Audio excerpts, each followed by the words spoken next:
Halo, selamat datang di Aksa Movie 21.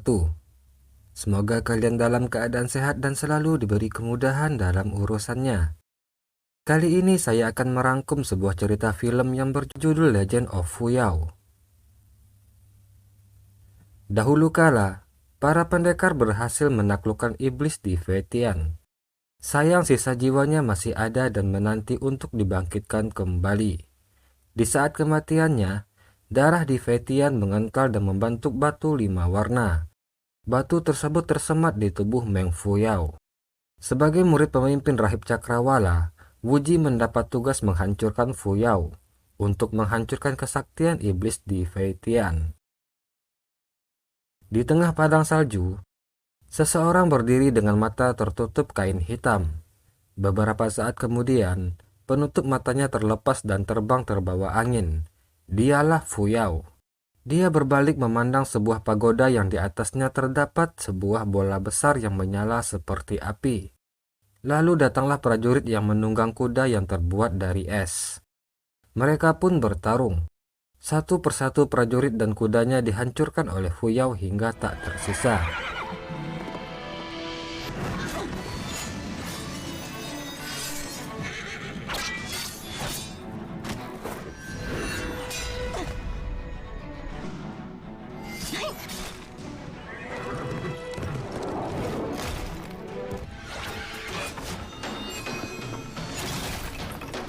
Fuyao terbang hendak menjangkau bola api.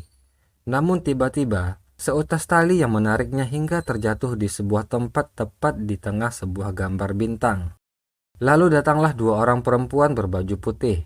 Salah satu dari mereka adalah Pei Yuan, kakak seperguruan Fuyao. Pei Yuan berkata akan membawanya kepada tetua perguruan, dikarenakan Fuyao telah memasuki area terlarang untuk berlatih. Fuyao pun berusaha kabur. Dia melompat dengan tali yang masih mengikat pergelangan tangannya. Dan sisi tali satunya ternyata terikat pada kaki Ali, hingga dia terseret dan nyangkut di jendela. Sedangkan Fuyao turun dengan bergantung pada sebuah tali.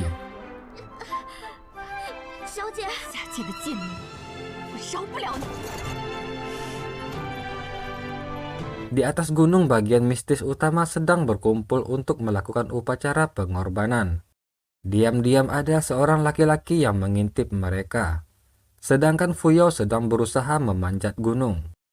Dalam upacara pengorbanan, ketua perguruan bernama Yan Li yang juga merupakan ayah dari murid tertua bernama Jing Chen memberitahu jika sebentar lagi akan diadakan acara berburu dan bertempur.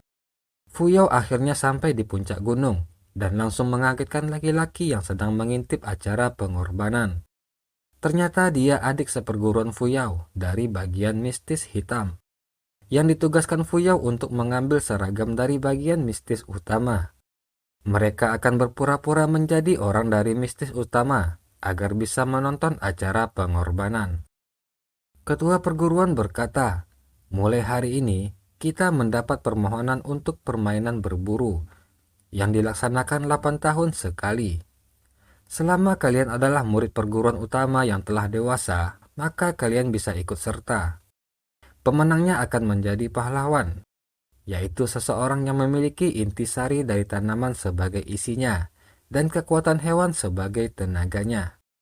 Dia akan membawa kehormatan perguruan jiwa mistis dan menjadi pilar negara air dalam. Fuyao menggerutu karena bagian mistis hitam masih saja direndahkan.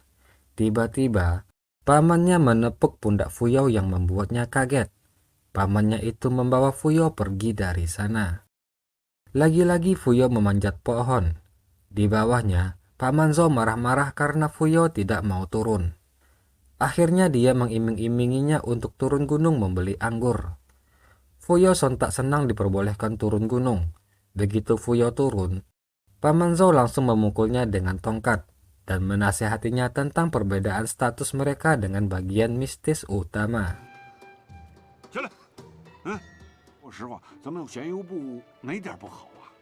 Fuyao sangat kesal. Begitu mendapat kesempatan, Fuyao langsung mengambil uang dari tangan pamannya dan lari kabur. Paman Zhou hanya bisa berteriak agar Fuyao tidak membuat masalah di luar sana. putra mahkota menemui raja yang sedang terbaring sakit di ranjangnya. Dia memberi hormat pada ayahnya lalu membantunya duduk. Raja mengatakan jika sudah lama Kizen mengincar tahtanya, dan dalam 3 hari putra mahkota akan naik tahta. Jika Kizen tidak disingkirkan, garis keturunan kerajaan Xuanyan akan dalam bahaya. Tapi ternyata Kizen menguping pembicaraan mereka tersebut. Di kediaman perguruan jiwa mistis, Yan Li sedang menunjukkan surat kepada Jing Chen tentang Kizen yang mengincar tahta raja. Jing Chen tidak percaya jika Kizen akan mencelakai raja karena dia adalah Perdana Menteri negara. Yan Li mengatakan jika Kizen memegang banyak kekuasaan, cepat atau lambat, perang dengan Xuanyan pasti akan terjadi. Pasukan Kizen menyerang kerajaan air dalam. Kizen dan pengikutnya mendatangi putra mahkota, dan salah satu anak buahnya menghunuskan pedang ke perut putra mahkota. Diikuti perintah dari Kizen untuk menghabisi semua keturunan Xuanyan. Kemudian Kizen masuk ke ruangan raja, lalu berkata jika dia tidak akan membunuhnya, untuk menyaksikan bagaimana dirinya akan merebut tahtanya. Pasukan Kizen mengejar seseorang yang merupakan putra mahkota bernama Xuanyan Min.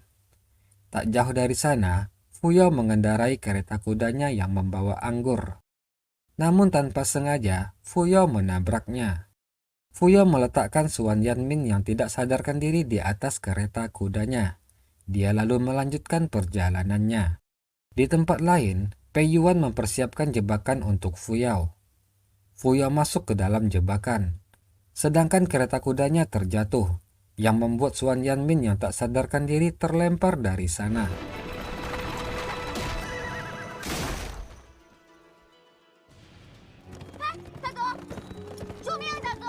Pasukan Kizen akhirnya menemukan tubuh Pangeran Xuanyan Min. Mereka pun lalu membawanya. Di suatu tempat, anak angkat Perdana Menteri Yung Heng memerintahkan anak buahnya untuk membunuh Pangeran Xuanyan Min yang tergeletak di tanah dengan tangan diikat. Salah seorang datang memberitahukan jika Perdana Menteri memerintahkan agar Pangeran Xuanyan Min dibiarkan tetap hidup. Tetapi semuanya terlambat. Prajurit yang menjerat leher pangeran mengatakan jika sepertinya pangeran sudah meninggal. Jing Chen datang menyelamatkan Fuyao, di mana Jing Chen dan Fuyao sebenarnya saling menyukai. Jing Chen bertanya, bukankah seharusnya Fuyao turun gunung untuk mengambil arak beras? Fuyao seketika panik mengingat arak berasnya, apalagi setelah melihat guci arak berasnya telah pecah berkeping. Jing Chen berjanji akan bantu menjelaskan kepada paman Fuyao. Lalu Fuyao teringat pada Pangeran Xuanyan Min dan bertanya pada Jing Chen, apakah tadi dia melihat seseorang pria yang terluka. Terdengar suara genderang dibunyikan, yang menandakan seseorang masuk gunung tanpa izin. Ternyata Yun Hen lah orangnya. Ketua perguruan langsung mendatanginya di jembatan dan bertanya kenapa Yun Heng menerobos perguruan jiwa mistis. Yun Heng berkata jika Perdana Menteri membutuhkan tabib untuk menyelamatkan nyawa seseorang. Tak lama kemudian, Kizen datang dengan kawalan pasukannya.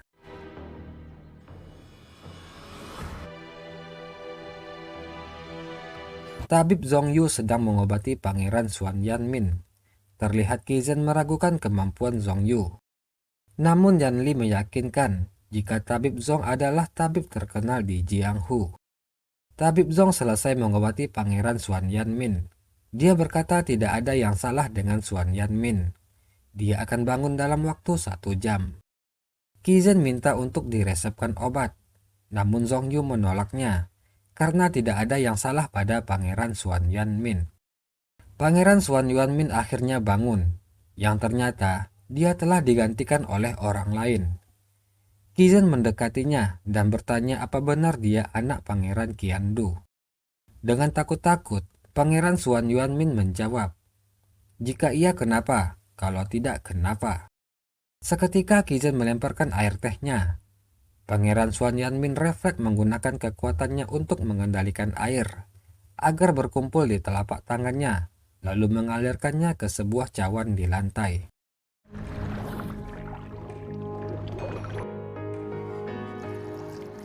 Qizen kagum melihatnya. Teknik mengendali air dari keluarga Xuan Yuan memang seperti namanya. Qizen langsung berlutut memberi hormat. Dia berkata jika Xuan Yuanmin adalah calon penerus raja. Pangeran Xuan Yuanmin tersenyum bahagia mendengar jika dia akan menjadi seorang raja. Yun Heng bertanya kepada Qizen mengenai keputusannya menjadikan Xuan Yuanmin sebagai penerus raja. Qizen bercerita jika saat dia hendak membunuh raja, raja memberitahunya jika dia mati dan semua keturunan Xuan Yuanmin musnah, maka kerajaan air dalam akan kembali lagi menjadi milik Kaisar 7 bintang. Negara air dalam akan menghilang. Semua itu adalah peraturan dari 5 wilayah. Karena mereka belum mendapatkan teknik mengendalikan air, maka mereka terpaksa mendukung orang Xuan Yuanmin itu sebagai calon pewaris. Saat Fuyao sedang mencuci pakaian, tiba-tiba Xiaoqi datang dengan panik. Dia mengatakan jika Xiaobai sakit dan terus-terusan menggigau. Jika terus seperti itu, Xiaobai tidak akan bisa bertahan. Fuyao pun seketika menjadi panik. Fuyao pergi ke jurang terlarang untuk mendapatkan anggrek Baizi mengobati Xiaobai. Dia memanjat tebing untuk mengambil anggrek tersebut. Namun tiba-tiba Xuan Yuanmin datang merebut anggrek tersebut duluan. Fuyao sangat kesal. Mereka bertarung memperebutkan anggrek tersebut.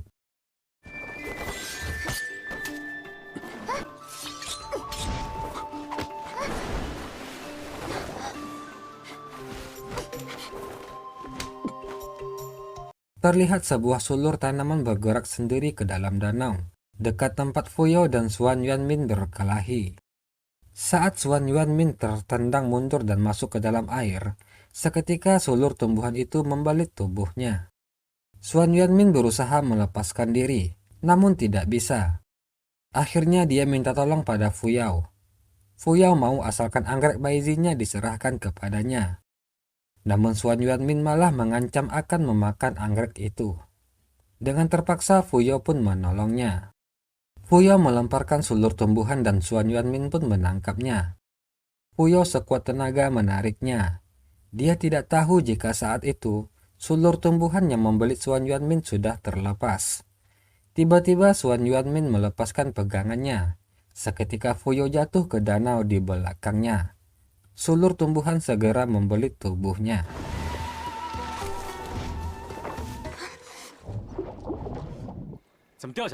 Xuan Yuanmin berniat pergi. Fuyao menyuruhnya meninggalkan anggreknya untuk menyelamatkan nyawa seseorang. Namun Xuan Yuanmin tidak memperdulikannya. Sebelum pergi, dia melemparkan tumbuhan merambat kepada Fuyao, agar Fuyao bisa keluar dari rawa tersebut. Xuan Yuanmin menyerahkan anggrek Baizi tersebut kepada Tabib Zong. Dengan menggunakan tenaga dalamnya, Tabib Zong mengeluarkan bulatan merah dari dalam kelopak bunga. Tabib Zong memberikannya kepada Xuan Yuanmin dan menyuruhnya untuk memakannya. Setelah memakannya, Xuan Yuanmin menggunakan tenaga dalam dan dia berhasil mengendalikan air di dalam sebuah bejana.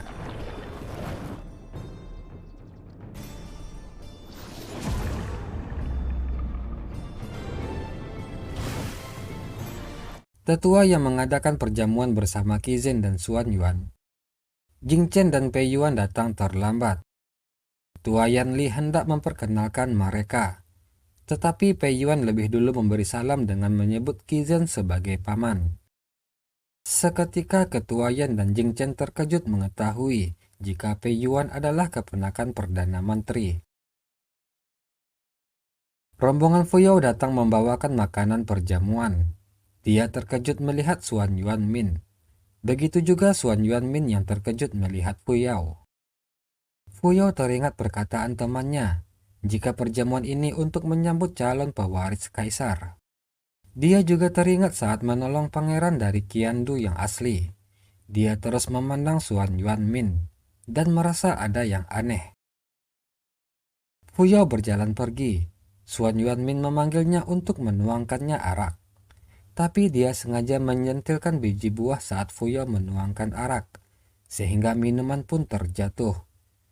Suan Yuanmin marah karena bajunya menjadi basah. Fuyo pun langsung berlutut.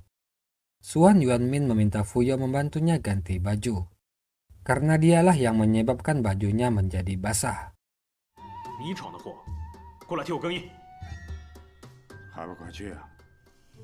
Ketika tiba di depan sebuah ruangan, Suan Yuanmin menyuruh Yun Heng yang mengikutinya untuk mengambilkan baju. Lalu dia meminta Fuyo masuk bersamanya. Suan Yuanmin mengingatkan pertemuan mereka di tebing terlarang. Fuyo berpura-pura tidak mengenali Suan Yuanmin. Dia berkata kemungkinan dia telah bertemu saudara kembarnya. Diam-diam Fuyo memutar sesuatu di belakangnya, hingga muncullah 2 rantai mengikat tangan Suan Yuan.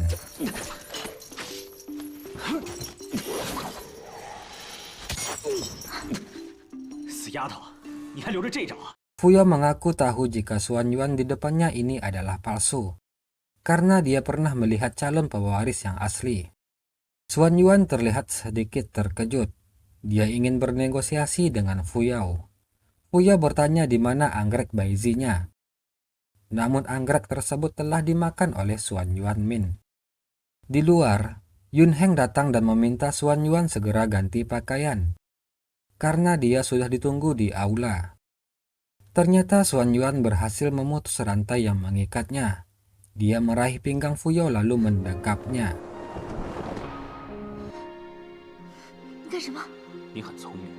Tiba-tiba Yun Heng membuka pintu. Suan Yuan seketika menjadi marah, karena dia belum selesai mengganti pakaian. Fuyo kembali ke bagian mistis hitam sambil menggerutu. Xiaoqi langsung menariknya untuk melihat keadaan Xiaobai. Di sini ternyata Xiaobai itu adalah seekor babi peliharaan mereka. Paman Zhao datang membawakan obat. Dia berkata jika obat itu dari Suan Yuanmin, yang katanya adalah obat ajaib.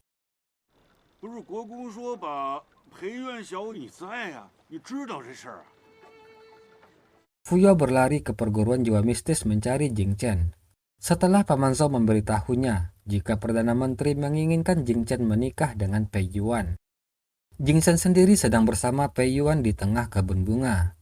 Mereka membahas tentang pernikahan. Meskipun terlihat tidak suka, tetapi Jing Chen tidak bisa menolak. Fuyo melihat mereka berdua sangat mesra. Dia terlihat sangat sedih. Pandangan matanya bertemu dengan Jing Chen. Fuyo pun lalu memilih pergi dari sana. Fuyo pergi ke hutan untuk menenangkan diri, tapi ternyata Suan Yuanmin mengikutinya. Suan Yuanmin berkata jika mereka harus menyelesaikan apa yang terjadi hari ini. Fuyo telah mengetahui penyamarannya. Fuyo berkata jika dia hanyalah budak pembantu, tapi dia sudah menjadi batu sandungan untuk orang-orang besar seperti Suan Yuanmin dan Jing Chen. Fuyo yang lagi galau pun pasrah jika Suan Yuanmin akan membunuhnya. Tapi sepertinya Suan Yuan tidak pernah berniat untuk membunuh Fuyo. Tiba-tiba seekor hewan raksasa keluar dari dalam rawa. Suan Yuanmin menarik tangan Fuyo untuk melarikan diri. Binatang itu pun mengejar mereka. Fuyo terjatuh dan hewan raksasa itu mendekatinya. Beruntung Suan Yuan datang mengalihkan perhatian.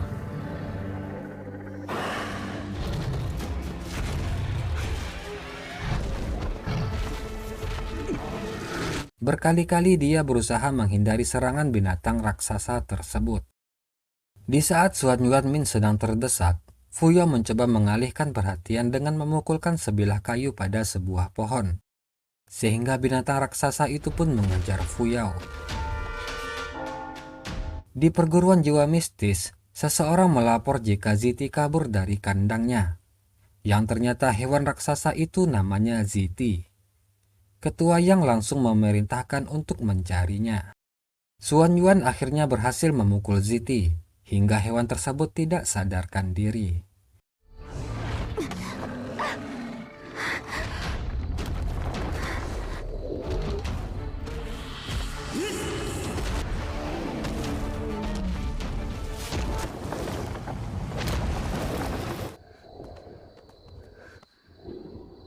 Xuan Yuan berkata jika Ziti adalah hewan mistis kuno.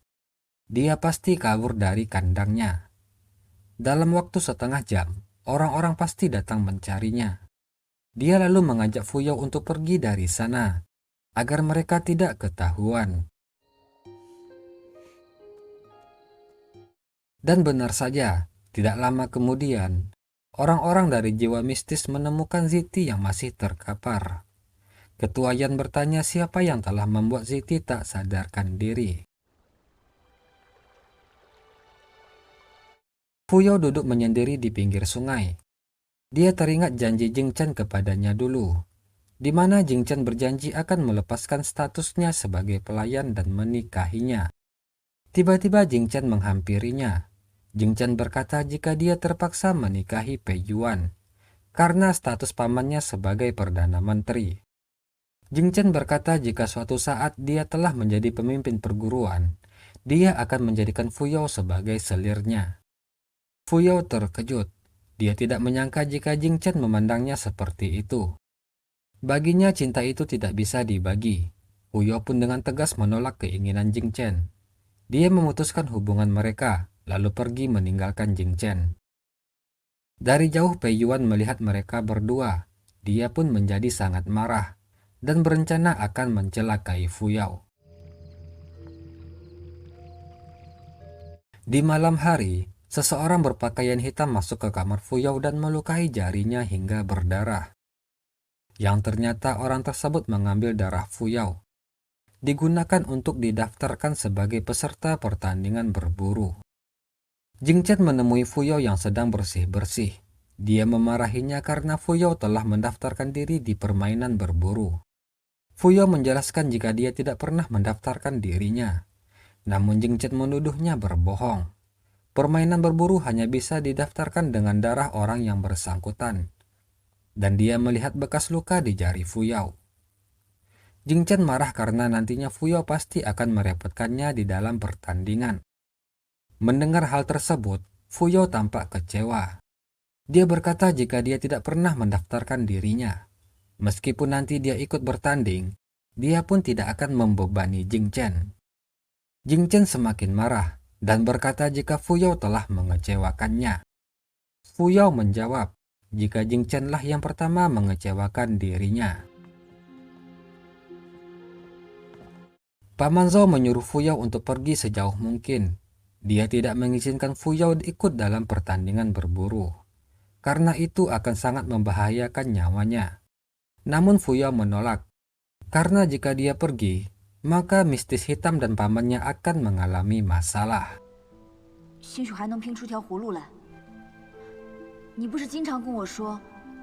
Oke, demikianlah bagian pertama dari cerita film Legend of Fuyao. Mohon maaf jika terjadi kesalahan dalam penyampaian saya. Akhir kata saya ucapkan terima kasih. Assalamualaikum warahmatullahi wabarakatuh.